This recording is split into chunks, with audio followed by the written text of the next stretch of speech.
Assalamualaikum warahmatullahi wabarakatuh. Alhamdulillahirabbil alamin. Allahumma sholli wa sallim ala sayyidina Muhammadin salatan tadfa'u biha nata'na wa ta'un fa in idza arada syai'an ayakula lahu kun fayakun. Amma ba'du. Yang saya hormati, alhamdulillah, Ustaz Jai, Ustaz Bordi, Ustazul Haksen.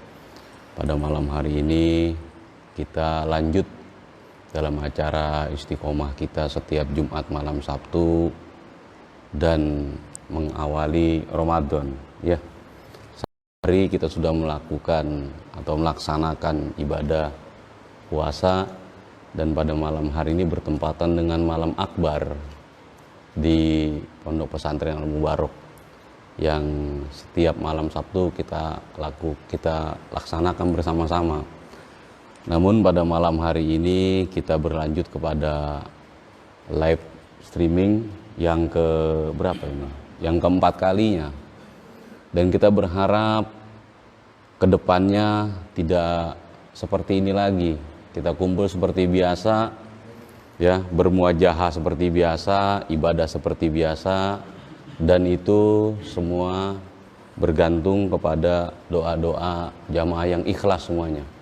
Saya yakin semua jamaah juga berdoa dan berharap kepada Allah agar pandemi corona ini segera ditiadakan oleh Allah. Amin. Apalagi ini sudah memasuki bulan suci Ramadan, ya. Memasuki bulan suci Ramadan, bulan yang penuh rahmah, bulan yang penuh ampunan, bulan yang penuh barokah. Maka sebab barokah bulan suci Ramadan, semoga jamaah manakib di mana saja berada ditambah kesehatannya oleh Allah. Amin. Dan ibadahnya diberi kuat oleh Allah. Amin. Juga diselamatkan semuanya dari virus-virus yang mematikan, apapun jenis namanya, ya. Semua diselamatkan oleh Allah. Dan juga kita juga berharap dan juga berdoa bersama khusus buat guru dan orang tua kita, Sahibul Fadilah wal Karomah Abah Kiai Haji Junaidi Al-Baghdadi. Semoga Bayai ditambahkan sehat dan panjang umur. Umi-umi, putra-putri, menantu, cucu dan seluruh santri Al-Baghdadi juga sama, senantiasa selalu berada di dalam lindungan dan naungan Allah. Imam-imam manakib di mana saja berada, jamaah manakib di mana saja berada, menghadapi bulan suci Ramadan ditambah pula kesehatannya oleh Allah. Amin. Ya. Dan juga diberikan kekuatan ibadahnya oleh Allah. Percayalah, apa yang diniatkan, kalau memang niatnya baik, maka hasilnya juga akan baik. Dan bulan suci Ramadan ini adalah bulan yang penuh dengan pembelajaran buat saya dan jamaah semuanya. Salah satunya adalah pembelajaran di mana kita harus mengetahui tolak ukur kapan kita makan, kapan kita tidak makan, apa yang harus kita makan dan apa yang harus tidak kita makan. Ini adalah satu buah pembelajaran. Dan kalau Anda ingin sehat, ya puasa jawabannya. Karena memang puasa ini untuk menyehatkan badan. Jadi jangan kita makan apa yang kita inginkan, tapi kita makan apa yang harus kita makan. Kebanyakan orang kan memakan apa yang mereka inginkan. Ingin ini ya makan ini, ingin itu ya makan itu, akhirnya tidak punya yang namanya kesehatan karena pola makannya tidak. Nah, di dalam puasa ini kita diajarkan kapan kita harus makan dan apa yang harus kita makan. Dengan berbuka kita disunahkan dengan yang manis-manis. Jadi kita tahu apa yang harus kita makan. Oh, yang manis-manis, kan gitu. Kenapa yang manis-manis? Karena hidup Anda sudah terlalu pahit, saya rasa. Gitu. Jadi hidupnya jamaah sudah terlalu pahit, maka banyak-banyaklah makan yang manis. Ya sedikit hiburan lah daripada ini, ya. Menghadapi corona kan saya tahu semualah. Semuanya menurun. Ya. Menurun kadar ekonomi, ya, kadar segala macam lah, menurun semuanya. Tapi alhamdulillah jamaah manakib sudah dibekali oleh guru kita satu buah kekuatan, ya, kekuatan untuk menghadapi apapun. Karena kita sudah diberitahu kepada siapa yang menjadikan hidup, siapa yang menentukan hidup, dan siapa yang akan memuliakan hidup. Sudah ada aturan peraturannya, yaitu Allah lah yang menentukan, Allah yang memuliakan, Allah yang menghinakan, Allah yang mengadakan, dan Allah pula yang mentiadakan. Maka dalam menghadapi permasalahan yang seperti ini, tetaplah selalu ingat kepada Allah, bersandar kepada Allah, bergantung kepada Allah, tidak bersandar kepada selain dari Allah. Apapun itu, hatta itu meyakinkan banget, kita tetap harus bersandar kepada Allah. Ya, apapun itu pokok jenisnya, selama apa yang bisa engkau lihat, engkau raba, dan engkau pikirkan, itu semua masih makhluk. Ya, ataupun yang tidak bisa engkau lihat, itu pun masih makhluk. Karena Allah laisa kamislihi syai'un, tidak menyerupai apapun. Bukan cuma tidak bisa dilihat, tidak bisa dideteksi. Kalau corona ini kan bisa terdeteksi, betul apa enggak? Bisa dengan ilmu medis saja bisa, tapi Allah ilmu medis mana coba? Mampu ilmu medis mendeteksi Tuhan? Enggak mampu. Maka oleh karena itu kita butuh sekali sandaran kepada Sang Khalik. Jangan bersandar kepada makhluk yang dijadikan oleh Allah, apapun jenisnya pokoknya. Makanya rutinitas malam hari ini tetap seperti biasa, tidak ada segi kekurangan apapun, betul apa enggak? Kita enggak merasa kurang, kenapa? Karena kita beribadah kepada Allah. Kekurangan ibadah kita bukan karena jamaahnya enggak ada, bukan karena panggungnya enggak ada. Kalau Allah sudah enggak ridho, nah itu kurang ibadahnya sudah. Biarpun sendirian ibadahnya, kalau Allah yang kau sembah dan Allah masih ada, masih cinta, masih ridho kepadamu, itu kelengkapan dalam. Biar jamaahnya banyak, panggungnya besar, megah, tapi kalau nggak ada keridhoan Allah, buat apaan? Cuma buat pamer-pameran. Bukan itu yang kita cari, saudaraku. Walaupun kita jarak jauh, live streaming yang lewat Facebook juga ada ya, lewat Instagram. Ya, Facebook, Instagram enggak. Instagram harusnya di lab juga ya, dari segala lini, Instagram, Facebook. Kalau ada YouTube ya YouTube.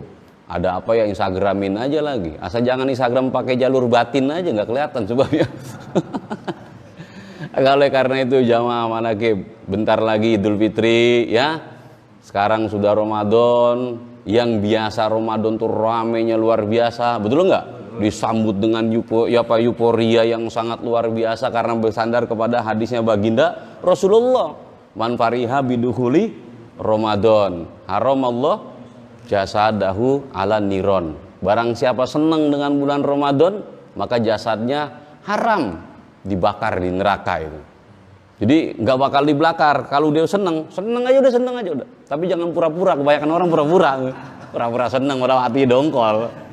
Pura-pura, alhamdulillah marhaban ya Ramadan, akhirnya copy paste kirim ke WhatsApp kemana-mana, si Madih lagunya kan gitu, kirimin semuanya marhab. Kalau mau ngucapin, mau minta maaf, jangan pakai copy paste di WhatsApp gitu loh, pakai ketikan sendiri kan lebih bagus. Ini copy paste kirim kemana-mana, akhirnya gambarnya sama semuanya. Yang masuk ke saya pakai copy paste nggak pernah saya balas itu orang malas itu bagi saya itu. Saya nggak nyempet copy paste kayak begitu. Marhaban ya Ramadan. Saya senang dengan Ramadan. Halah, padahal dongkol. Padahal dia tahu puasa capeknya minta ampun. Kalau udah puasa kayak topo, di mana genjeprak, kan begitu. Alah gitu 11-12 ngaku aja udah. Kalau udah puasa di mana genjeprak? Punya alasan ya sama bini ya. Nggak kemana-mana. Lagi puasa. Gitu. Oke, kalau santri sini ada kegiatan mesti kalau bulan Ramadan, betul nggak? Ada Ramadan mesti ada kegiatan. Biar apa? Biar puasanya seimbang dengan perjuangannya. Itu udah biasa itu. Pokok asal puasa udah punya alasan udah. Kayak topo, ngerti nggak topo? Ditaruh di mana ginjeprak ya? Tidur melek mata, kalau belum asar belum melek matanya itu. Merem aja merem. Malaikat cuma geleng-geleng kepala, si Madih puasanya gua hafal ini. Jadi itu loh kata Nabi, barang siapa senang dengan datangnya bulan Ramadan, maka haram jasadnya dibakar di neraka. Alhamdulillah. Saya yakinlah jamaah itu senang-senang semua. Kenapa? Karena menyambut bulan penuh ampunan. Saat sekarang kalau banyak dosa ya sekarang minta ampun. Gitu loh. Kalau memang banyak salah ya sekarang minta ampun. Wong bulan penuh ampunan kok. Bulan penuh rahmah, bulan penuh barokah. Apalagi nanti ada yang namanya nuzulul Quran. Apalagi kita mencegat Lailatul Qadar. Tiap malam adakan sholat Lailatul Qadar gitu. Di rumah-rumahnya nggak apa-apa, di rumahnya masing-masing. Jam 12 malam sholatlah 2 rakaat Lailatul Qadar. Surahnya Inna anzalnahu fi Lailatul Qadar sama Al-Ikhlas. Baca tiap malam itu. Siapa tahu kecipratan Lailatul Qadar. Allahumma. Kecipratan proyek bisnis saja enak kok. Enggak, kita enggak bisnis, teman kita bisnis kecipratan enak enggak? Enak, rokok gratis kok. Itu kecipratan bisnis. Apalagi cipratan Lailatul Qadar. Kadang kan orang bicarakan, udah nggak apa-apa gue ngikut bisnis, yang penting cipratannya. Begitu, yang penting kan cipratannya. Nggak apa-apa kita nggak dapat Lailatul Qadar. Karena Lailatul Qadar saya yakin para wali-wali yang dapat itu, para kekasihnya Allah. Muka-muka kayak saya dan jamaah jauh lah. Oh lo muka utang Lailatul Qadar. Muka kayak kita nih bukan muka Lailatul Qadar. Yang penting kita dekat kepada orang yang dapat Lailatul Qadar biar dapat cipratannya. Allahumma. Mudah-mudahan ya kecipratan Lailatul Qadar semuanya. Nggak usah gede-gede, cipratan setetes saja udah luar biasa. Langsung naik derajatnya itu. Orang gua derajat ekonominya, derajat rumah tangganya, derajat keilmuannya tuh bisa naik semuanya tuh. Kalau dapat cipratan Lailatul Qadar. Yang nyegat aja belum tentu dapat, apalagi nggak nyegat. Yang nyegat saja itu belum tentu dapat. Makanya kita nyegat nih tiap malam di sini sama anak-anak santri. Itu pun belum tentu dapat cipratannya, apalagi yang nggak nyegat. Gitu sebenarnya. Coba bangunlah bulan Ramadan ini jam 12 malam tuh bangun sholat 2 rakaat, sholawat yang banyak. Nanti setelah itu kamu tidur nggak apa-apa. Nanti kamu lihat udah mimpinya apa. Nanti akan ada kode-kode di situ. Tapi bukan kode buntut nih ya. Ntar kode apa lagi ada ntar itu banyak, tapi yang banyak sholawat yang banyak, nggak usah yang panjang-panjang, yang pendek sallallahu alaihi wasallam, tapi yang banyak, yang ikhlas. Sama ikhlasnya dikit ya udah nggak apa-apa, yang penting ikhlas. Tapi bagusnya ikhlas tuh banyak gitu loh. Sallallahu alaihi wasallam terus aja tiap malam diadakan di sini, sholat malam diadakan tiap malam ya, cuma santri-santri aja. Nah nanti biar dia pada sholawat sebanyak-banyaknya, nanti dia tidur, tapi tidurnya jangan tidur nunggu mimpi. Ntar dia ngarep-ngarep mimpi lagi, gundurwo yang nyampe repot deh kodenya ini. Nah, tadi siang puasa semuanya kan ya? Puasa ya. Ya, yang enggak dijawab puasa, apa-apa udah. Yang penting kan saya kan nanyanya puasa bukan enggak. Puasa semua ya puasa kan gitu. Alhamdulillah. Ini udah keempat, sebenarnya agak lama juga kita live streaming ya. 4 ini udah terlalu lama sebenarnya. Makanya mudah-mudahan 22 Mei PSBB akan diakhiri 22 Mei. Habis lebaran kita akan buka seperti biasa. Alhamdulillah. Doain aja biar benar-benar bisa gitu loh. Biar benar-benar bisa apa namanya? Bisa seperti kegiatan biasa. Corona tuh benar-benar bisa nggak ada gitu loh.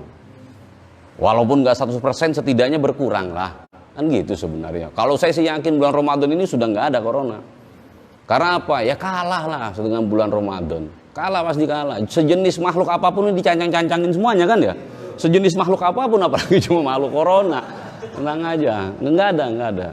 Tapi jangan sombong-sombong banget, bener nggak? Setidaknya ada batasan-batasan lah. Kalau ada orang batuk ya orang-orang bersini ya agak minggir dikit lah, jangan ditadangin. Ntar mentang-mentang, wah corona nggak ada orang bersini ditadangin, danges lagi. Itu mah nggak kena corona karena tularan TBC. Ya udah gitu aja. Yang penting satu, beperbanyaklah sholawat di bulan Ramadan ini. Ya, apapun penyakitnya kalah dengan sholawat. Makanya kita sering berpikir kenapa orang gila kok nggak pernah kena penyakit macam-macam. Karena mereka bebas, mereka tidak ada tekanan, gitu loh. Mereka tidak ada tekanan. Banyak penyakit itu berangkat dari pikiran-pikiranmu sendiri. Engkau sendiri yang menjadikan itu, engkau yang menciptakan. Kadang baru bersin sendiri udah ngomong kemana-mana, aduh pilek saya kayak ini. Kan begitu sebenarnya, padahal belum pilek. Allah belum memberikan pilek tapi udah diminta. Baru ngeluang sedikit udah bilang, nih kayaknya encok saya kumat nih, padahal belum kumat. Jadi udah diminta duluan, makanya perlu kita ingat-ingat, ana inda doni abdibi, aku bagaimana prasangka hambaku, perlu diingat-ingat. Berprasangkalah yang baik-baik kepada Tuhan, berprasangkalah yang bagus-bagus kepada Allah.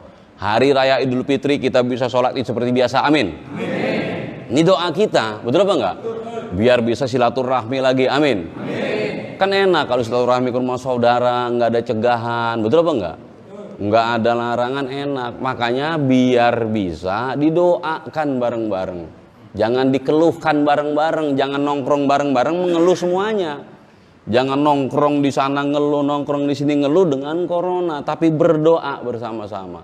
Bicaralah yang enak-enak, berpikirlah yang enak-enak, ya. Maka nanti akan mendapatkan yang enak-enak dari Allah. Ini udah jelas, ana inda doni abdibi, tinggal kita praktekkan sekarang. Ana inda doni abdibi, aku bagaimana prasangka hambaku, katanya Allah.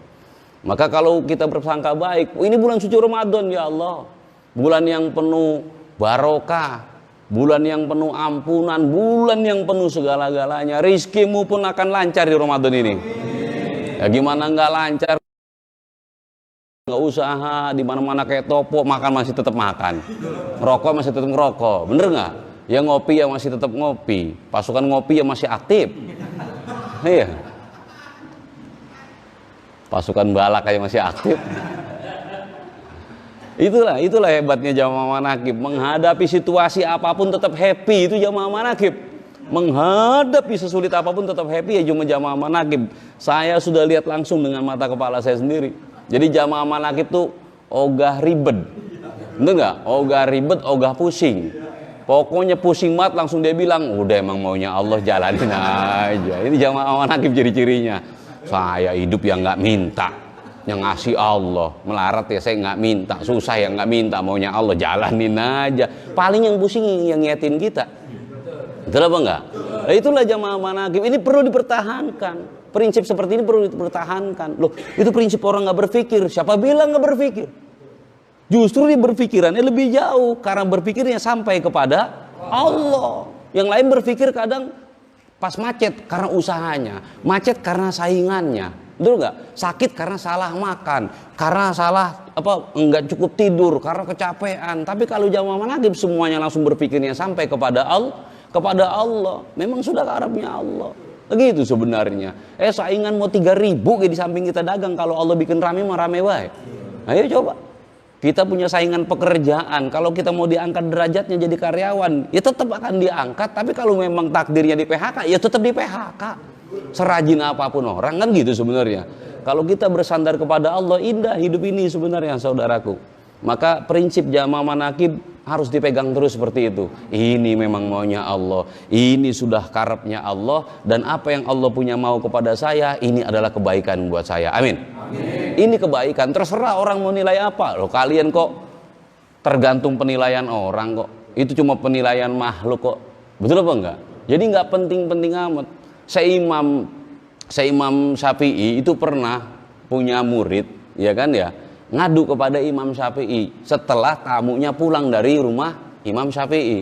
Itu tamunya Imam Syafi'i itu kalau di depan Imam Syafi'i memuji-muji sangat luar biasa. Engkau hebat, engkau berwibawa, pokoknya ngomong yang enak-enak.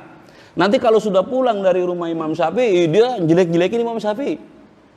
Munafik besar nih orang ini. Setiap di depannya memuji-muji, di belakang mencaci maki. Nah, muridnya Imam Syafi'i ini tahu. Langsung ngadu. Wahai Imam Syafi'i, tahukah engkau ada apa? Wahai muridku, tamumu tadi itu apabila di depanmu selalu memuji-mujimu, tetapi kalau di belakangmu dia selalu mencaci dan memakimu, selalu menjelek-jelekanmu. Apa jawaban Imam Syafi'i? Alhamdulillah. Kan bingung. Loh, kenapa engkau bersyukur kepada Allah? Ya alhamdulillah. Berarti saya berwibawa, saya berkarisma. Dia cuma bisa mencaci saya di belakang saya, nggak di depan saya. Betul apa enggak? Dia nggak berani mencaci saya di depan saya, cuma di belakang, gitu loh. Dan saya tidak terpengaruh dengan cacian itu, karena semua yang bisa mencaci saya, yang paling pengaruh cacian bagi saya adalah cacian Allah. Yang paling berpengaruh bagi saya adalah Allah. Kalau Allah sudah mencaci saya, baru repot hidup saya. Kalau pencacian makhluk, semua tidak ada yang kekal dan abadi. Maka kita jangan pernah terpengaruh dengan cacian-cacian makhluk, omongan-omongan makhluk. Kalau kita sudah punya prinsip, pegang. Kita yakin betul bahwasanya hidup kita adalah ketentuan Allah, jalan hidup kita garis dari Allah gitu loh. Kita harus percaya dan kita pegang kuat. Ini memang ketentuan Allah buat saya. Kalau memang saya disuruh usaha ini memang takdir saya. Gitu loh. Enggak perlu orang bilang, "Loh kamu kan sekolah tinggi ngapain usaha itu? Kamu harusnya di sini." Itu menurutmu, lain dengan menurut Tuhanku. Betul apa enggak? Dan Tuhanku lebih tahu tentang aku ketimbang engkau. Ayo coba, orang tua mana yang tahu anaknya? Kalau diadu dengan Allah, lebih tahu Allah apa lebih tahu orang tuanya? Lebih tahu Allah. Orang tua biarpun melahirkan, mendidik dan membesarkan, tidak tahu 100% tentang anaknya. Tembus hatinya aja enggak. Anaknya bohong aja kadang kena dibohongi kok. Tapi Allah itu bisa tahu semuanya. Gitu loh.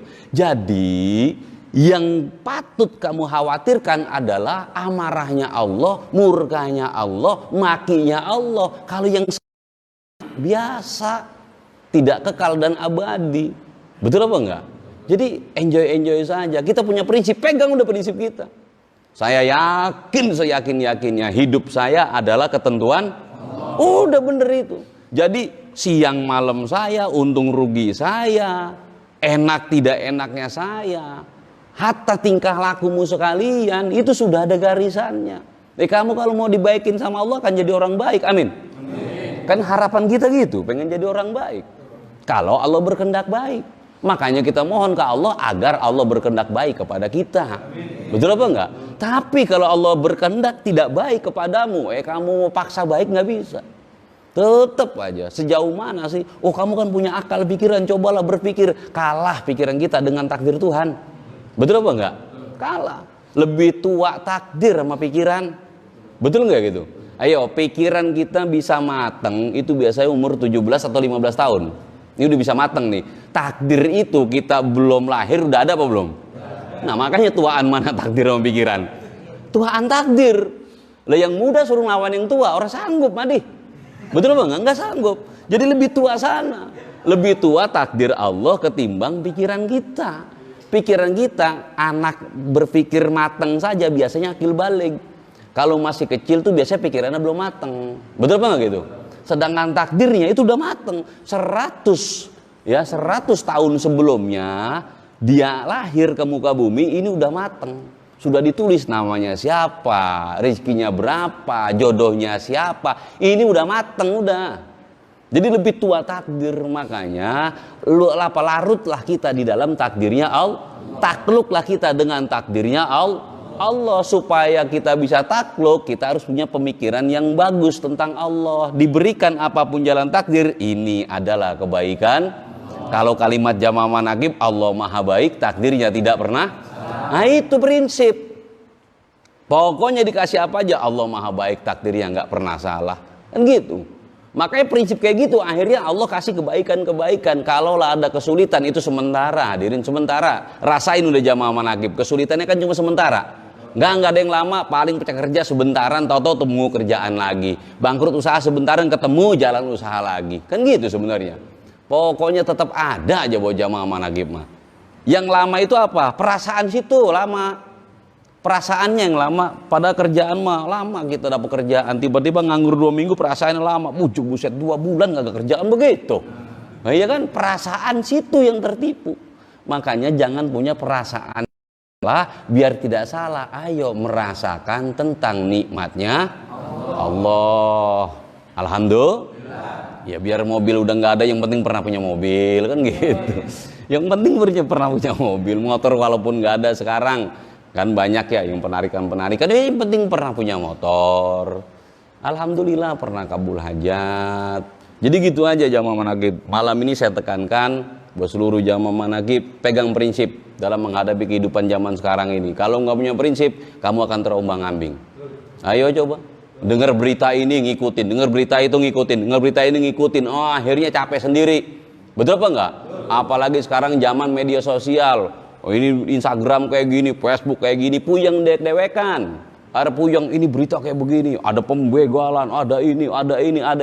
Lu pikirin ya anak lu itu cacing udah sembuh belum? Kan begitu sebenarnya mah. Ngapain sih mikir jauh-jauh? Betul apa enggak? Kadang itu ada pembuai galang kayak gini, ini ada gini, jamaah manakib tiap malam tetap kumpul happy, ngocok, jadi ngopi, jadi udah nggak mikir macem-macem.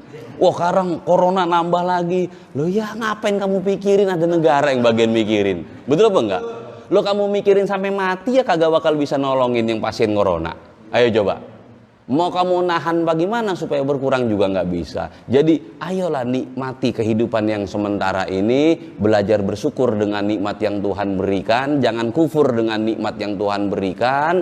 Ayo tetap waspada dengan keadaan yang seperti ini. Allahumma waspada apa? Jangan sampai imannya menurun, yakinnya menurun, ya. Jangan sampai istiqomahnya terganggu, tetap selalu madep, mantep, netep kepada Allah. Jangan terganggu, ya, jangan terkontaminasi dengan apapun. Prinsip pegang yang kuat. Ingat, prinsip pegang yang kuat. Sekali kamu mengatakan Tuhanmu adalah Allah, tetap kamu katakan Allah. Apapun kenyataan hidupmu, ini garisan takdir dari Allah. Belajarlah rela dan ridho. Belajar dari hal yang paling tidak enak. Kamu belajar ridho dari hal yang paling tidak enak, dari hal yang paling tidak kamu sukai dan paling kamu menjijikkan buatmu. Karena hidup ini saudaraku akan kau temukan hal yang paling tidak engkau sukai, engkau akan temukan hal yang paling menjijikkan buat kamu akan terjadi kepadamu, engkau akan menemukan itu. Gitu loh. Kalau kamu sudah belajar ridho dengan yang tidak enak-enak, nanti ketemu ridhonya. Betul apa enggak? Kita kan bersyukur kebanyakan kan kalau cuma dapat nikmat doang, enggak bakal bersyukur kalau dapat musibah. Nggak bakalan lah. Padahal kita tahu di balik musibah ini ada satu buah rahasia, Allah memberikan satu buah nikmat kepada kita. Cuman kan sulit buat kita. Maka kita belajar dari sekarang nih. Pandemi COVID-19 ini satu buah pembelajaran berharga buat kita. Kita disuruh mandiri dalam ibadah, mandiri di dalam istighfar, mandiri dalam sholawat, mandiri dalam segala-galanya. Sudah nggak bisa ngapa-ngapain secara berjamaah. Sekarang kita dituntut kemandirian. Jamaah manaqib sudah dilatih soal kemandirian. Bagaimana cara melatihnya? Dimanapun kamu berada, di situ Allah ada. Itu cara ngelatihnya dari dulu kan seperti itu. Wa huwa ma'akum ainama kuntum. Allah bersamamu di mana saja kamu berada. Jadi fokusnya ibadah adalah di saat engkau ingat kepada Allah, engkau tahu ada Allah dan engkau yakin ada Allah bersama dengan kamu. Mudah-mudahan ya, habis Idul Fitri semuanya bisa kembali normal seperti biasa. Amin. Ya, negara sudah membuka juga habis Lebaran. Ini harapan kita, doa kita. Betul apa enggak? Betul. Doakan seluruh rakyat Indonesia juga sama diberikan kesehatan oleh Allah. Amin. Al-Fatihah.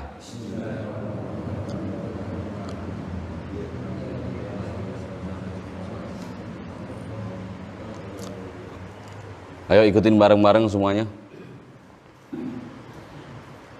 Jamaah manaqib tuh kalau nggak ada kegiatan pada pegel badannya ya. Nggak, biasanya kegiatannya ngaji.